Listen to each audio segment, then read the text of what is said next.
And go deeper in these topics and in the statements of the U.S. President Donald Trump, we have a special guest, Yhamir Chabur. He's joining us to go deeper and analyze why it's going on and what will be the repercussions of this imposed tariff. Welcome, Yhamir. Can you hear me well?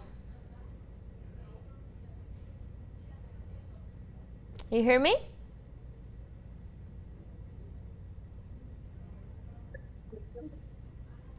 Yhamir, do you hear me well? Can you hear me?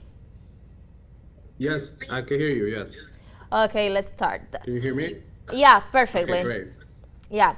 My first question, because it is important to highlight, Trump started his speech saying that it was not just an important date for the United States, but is the Independence Day for the United States with this global plan. Which repercussions are going to have this plan globally? Good afternoon.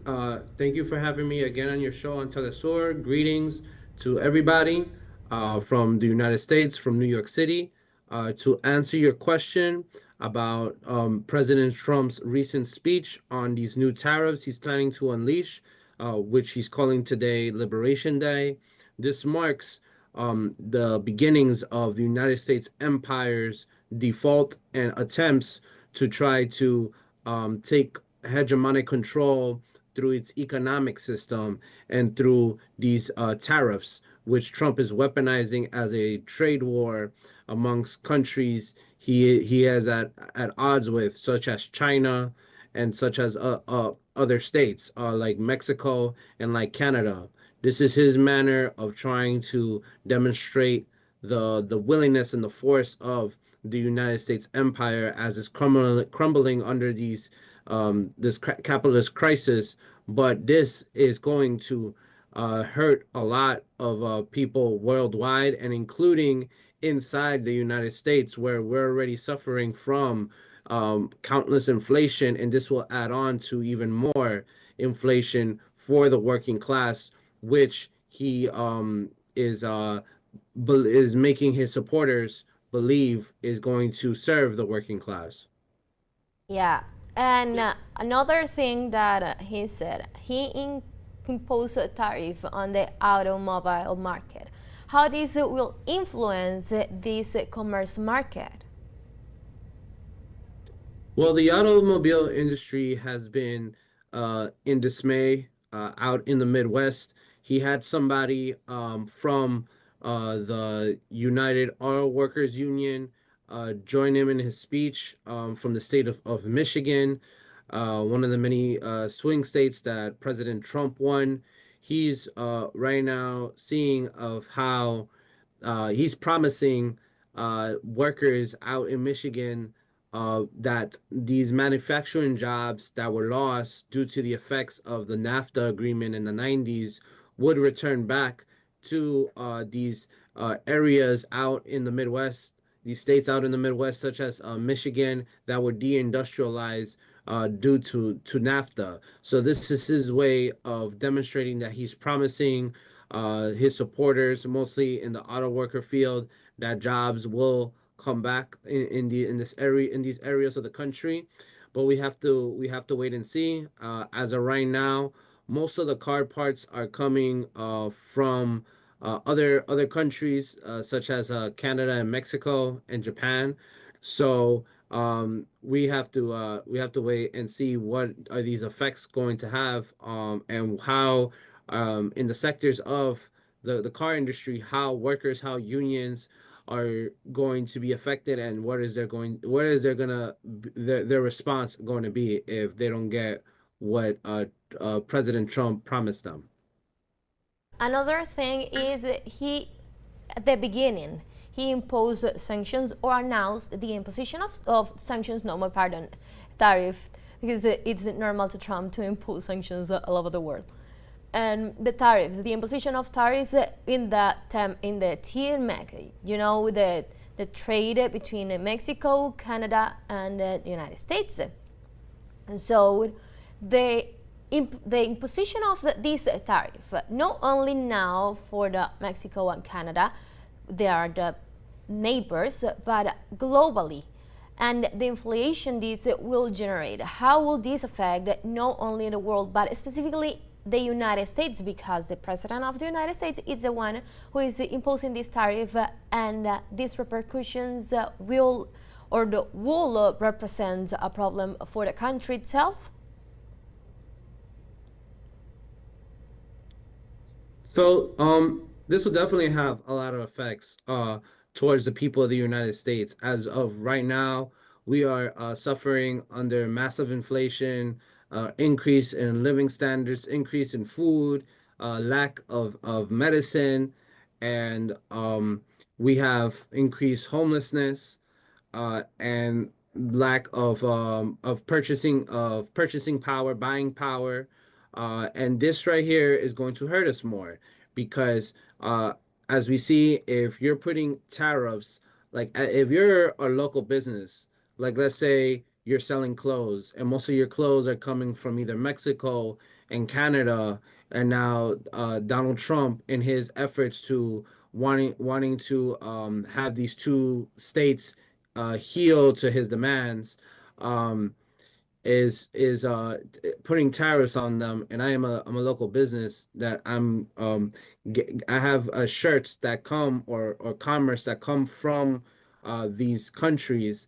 They're going that the imports are going to increase, which thus has to force me as a business owner to increase more of the product in order to be able to have enough money to make, and also as well as to purchase the products which have been tariffed. So this is going to bring effects of how we in the United States, a country that we receive imports from other countries, is going to affect us, and especially our neighbors, our next door neighbors, such as Canada and Mexico. There's something relevant that you said in the answer. Yes, when the President Trump said that the pharmaceutical market, the pharmaceutical market, yeah, will be only made for and by Americans, with American steel, with American hearts. The manufacturer will be only Americans, but there is something important to bring to the table, that it's the mass deportations he's been doing, and what happened today with a judge, with Edward M. Chen, who said that the migrants are the ones who have a great stability in the economy, because are the ones who work really, really hard for them. And now, if the United States is based only on the American or the US work, how this is going to be for the United States?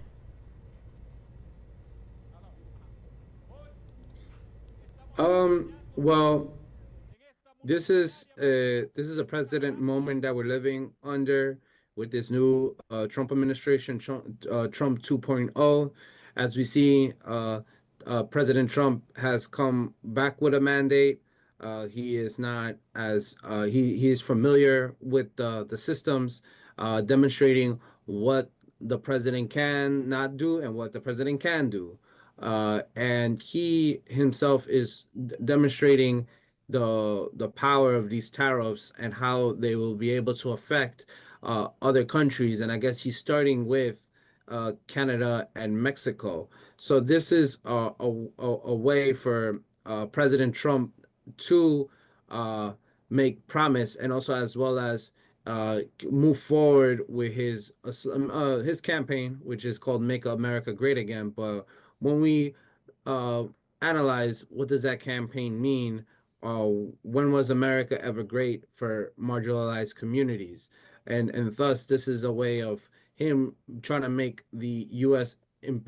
Empire great again, because it has lost a lot of influence in these last couple of years and decades, with the broad multipolar world being born, as you see with these projects such as BRICS, being led by states like Brazil, Russia, India, China, South Africa, creating new currencies. So this is what you see, the reaction to all of that of President Donald Trump, and as well as the U.S. empire, which we are seeing crumbling. So they're trying to regain their hegemony worldwide, and this is one of the first steps of President Donald Trump, and and yeah, and seeing how he could uh, ensure his hegemony worldwide. Um, what can you tell us about the tariff Trump imposed on China, this Asian giant? Well, the tariffs that Trump imposed on China, well, there's a lot to see right there because there's a lot of there's a lot of imports that we receive from the Chinese market, the Chinese economy. This has to do with the different arrangements that has been done in the 80s, right after the right after the ending mark of the Cold War, as we saw China transfer itself, going from a fully broad communist system into more a socialist capitalist system. And as we saw, a lot of U.S. factories would go to China and create certain products.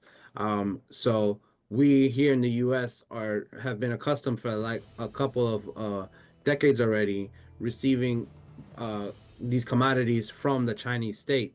So these products is Trump's way of these tariffs are a way for Trump to figure out a way to weaken China, um, and also weaken China's dependency on, I guess, the United States population, but at the same time weaken the Chinese economy because that is one of the main goals of the Trump administration. That his administration is full of China hawks, people such as Marco Rubio or Pete Hegseth that seeks war with China. So this, as we could see, could be the start of the war that his administration really wants against the Chinese state due to China's influence worldwide and due to China's willingness to support the multipolar world, multipolarity, and the independency and economic sovereignty of other regions of the world, especially in the global South. So yes, so this is in essence the continuation of the trade war, which the Trump administration started in his first administration, is a continuation of that this second go around. Um, but yeah, this is the new version of this new war that his administration wants against the Chinese state and weakening the Chinese state. Thank you very much, Yhamir, for being with us and answering all our questions and explaining us about these statements and the tariffs imposed by the Trump's administration. Thank you very much. Until next time. Thank you for having me. Look forward to Thank being on you. your show next time. Thank you. And with that, we just listened, saw, and analyzed the statements of the President of the United States, Donald Trump, about the imposition of tariffs on the countries around the world. Stay tuned for more news in our news briefs from the South because we'll give you more information there.